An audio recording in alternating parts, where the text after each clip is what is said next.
जैकबाबाद में 11 सेप्टेम्बर ते ज़्यादती जो निशानो बणियल पोलियो वर्कर जी ज़्यादती जी तस्दीक थी वई आहे। लम्स जामशरू लेबॉर्ट्री पारां औरत सां ज़्यादती जी तस्दीक कंदे रिपोर्ट पधरी करे छॾी आहे, जॾहिं त औरत सां ज़्यादती वारे वाक़े में 3 जवाबदारनि खे गिरफ़्तार न थी सघिया आहिनि। पुलिस जवाबदारनि जी गिरफ़्तारी लाइ कख भनी ॿिड़ो न कयो आहे। पुलिस पारां दाख़िल कयल FIR में 3 जवाबदारनि जा नाला शामिल न कया विया आहिनि। मुतासिरा औरत पारां इहो इंकशाफ कयो वियो आहे त हिकु जवाबदार ज़्यादती जो निशानो बणायो। 3 जवाबदारनि वीडियो रिकॉर्ड कई आहे, पर उन बावजूद बि पुलिस ख़ामोशी इख्तियार करे जवाबदारनि खे गिरफ़्तार न करे सघी आहे।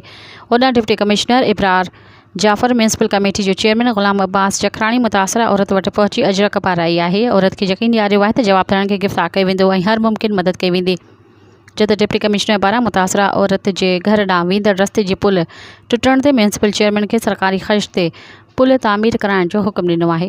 मज़ीद ख़बरनि ऐं तफ़सीलात लाइ विज़िट कयो असांजी वेबसाइट www.awamiNewsHD.com ऐं ॾिसंदा रहो अवामी न्यूज़ HD।